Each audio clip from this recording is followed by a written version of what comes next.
What's up, everybody? Ron Placone reporting for Status Coup. Has someone done that before? I can't be the first person. Can it? Someone's had to have done that before. Am I the first one? I don't know. Let me know in the comments. All right. Anyway, uh, got a pretty crazy story for y'all. So, as you already know, water rights are incredibly vulnerable in the United States. From Flint to Standing Rock to California to New Jersey, nothing is safe, nothing is sacred when it comes to our water in this country, which is beyond tragic. And of course, here at Status Coup, that is something that gets covered very, very often, especially Flint. Jordan Chariton has done a ton of investigation on the Flint water crisis. This outlet is one of the main leaders on that beat, if I dare say so. So, that all being said, Biden had an infrastructure report come out a little earlier last week. You know what I meant? Like last week, it was a little bit ago because it's a new week now. I'm just realizing. I'm like, oh wait, today's Monday, so it's not earlier this week. It was last week. Yeah. Anyway, a little bit ago, an infrastructure report came out, and there was something very concerning in this infrastructure report that's not being talked about pretty much at all. More Perfect Union reported on this, and Common Dreams reported on this. We're going to go to the Common Dreams article now. Biden infrastructure report pushes disastrous water privatization schemes. So, an under the radar report by U.S. President Joe Biden's National Infrastructure Advisory Council should not go unnoticed, said the National Watchdog Food and Water Watch on Thursday. That was last week. Yeah.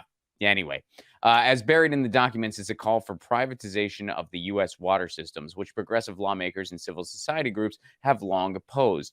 On page 15 of the 38-page report, the Advisory Council said the federal government should, quote, remove barriers to privatization, concessions, and other non-traditional models of funding community water systems in conjunction with each state's development of best practice. Food and Water Watch suggested that the recommendation goes hand in hand with the panel chairmanship of Adbayo Ogunlesi, who is the chairman and CEO of Global Infrastructure Partners.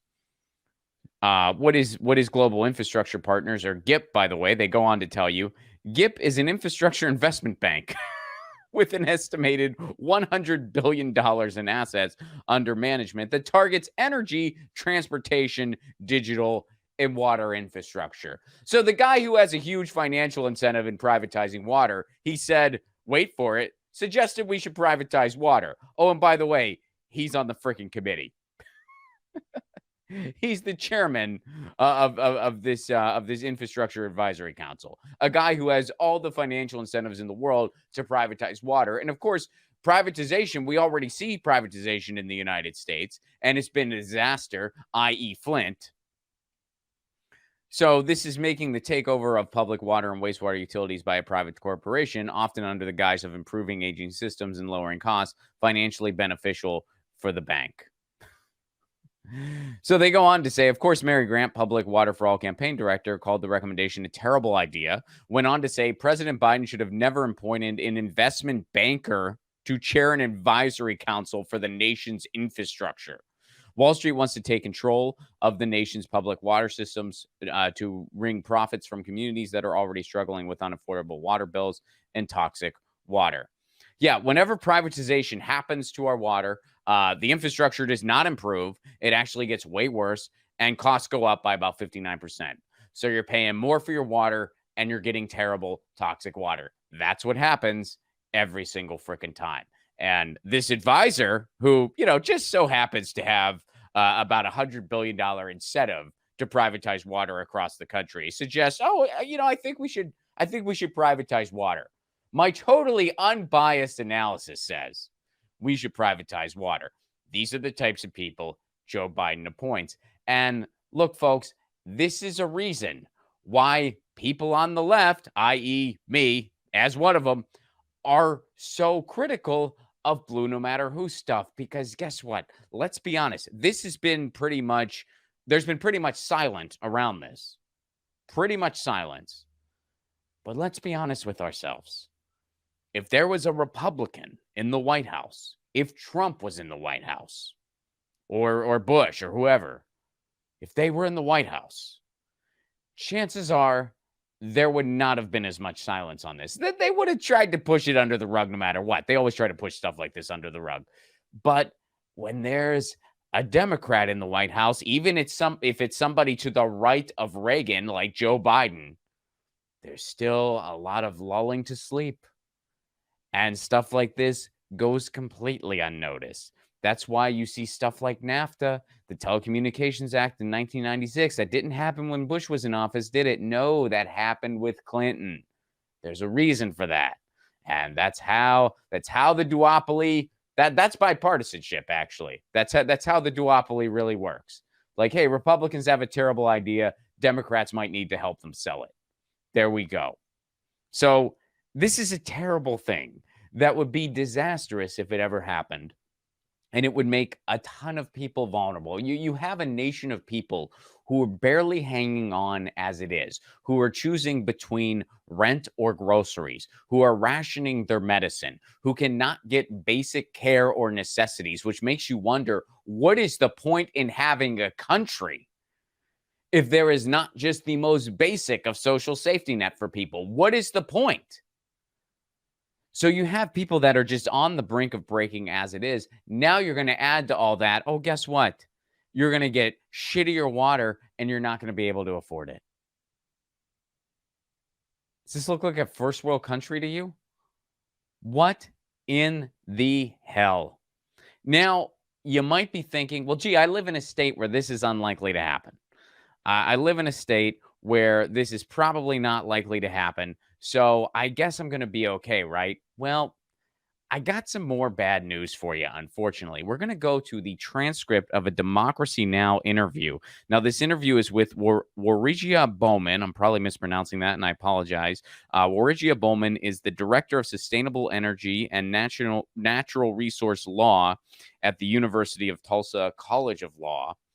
And here's a snippet from that interview. And so, Regia, if you could talk about how federal government and state governments manage public water supplies. And here's the answer. Okay, well, the federal government does not deal with groundwater. Here's the kicker, folks. They have the power to. The Supreme Court has said in Nebraska versus Sporhaus that the federal government has that opportunity. But all water law is done at the state level for the moment. And what that means is each different state has a different approach to managing its water. So actually, who manages water at the local level, that's a municipal issue. That's a little bit more of an infrastructure issue. But in terms of who owns the water and the legal regime to utilize it, that's a state law issue. Again, for now, the federal government does have the power granted to them by the Supreme Court. So there's still a lot of unknowns here, just to be clear. I mean, first of all, this was just a recommendation from an advisory council. It's not like it's law right now. Nothing has happened policy-wise as of now. However, if something were to move forward policy-wise, we also need to know that, yes, the federal government does have the power to just kind of take over the nation's water supply. So even if you are in a state where you're thinking, oh, well, our state would never do something like that. Oh, I'm in California. They would never do something like that. Nestle's been trying for years. It hasn't happened. Keep in mind, Nestle, one of the big entities who wants to completely privatize the water supply in the United States, their CEO's on record saying that water isn't a human right. They're probably champing at the bits for something like this to happen. It could happen, and federal government could basically privatize everything despite what the states want. So if you think, well, my state would never do something like this, it might not matter. Now, there's a lot of unknowns. How exactly would they get to that point? What procedure would be in place? Would the states have any means to fight back? Could the states take it back to the court system? Presumably they could. Yes, the Supreme Court ruled in their favor at one case at one point.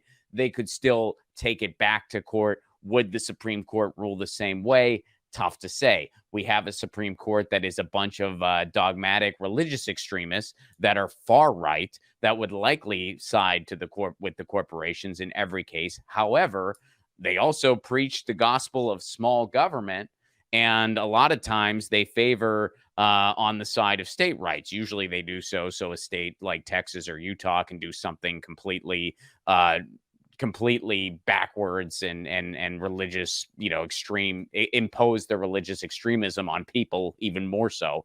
But if they're going to practice what they preach, they should err on the side of state rights generally. So tough to say what exactly the Supreme Court would do if this were taken to the Supreme Court again. So there's still a lot of unknowns here, still a lot of unanswered questions, but this is incredibly, incredibly concerning. And if something like this were to ever move forward into policy or into a federal takeover of water rights completely, where their goal is to privatize it, not to have some incredible investment to completely revamp infrastructure, something like that would be a great thing.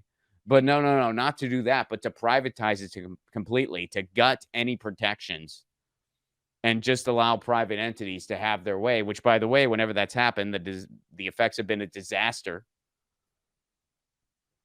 That could be an absolute disaster. And I know you're thinking, like, we're already living in times where the corporations have just taken over. We are the United Corporations of America, and that all is totally true. But things can still get worse. And here's an example of things potentially getting way worse. So we will keep an eye on this. And folks, on a brighter note, you can catch me on the road. Again, we had Status Coup listeners show up in Edinburgh. So there have been Status Coup, members of the Status Coup community showing up domestically everywhere and internationally in Edinburgh, Scotland, which was amazing. It was so cool to meet you all in Edinburgh. Let's keep that trend going. I got one more big show for the year. It's October 21st in San Pedro, California, my neighborhood. I'm doing a comedy series in my neighborhood. The show on October 21st features myself along with headliner Stephanie Blum. Stephanie's incredible. She's been on MTV, Nickelodeon, HBO, you name it. She's one of my favorite comics in all of LA. We're going to be on that show on October 21st. You can get your tickets now at romplacone.com. And this is Ron Placone for Status Coup, signing out.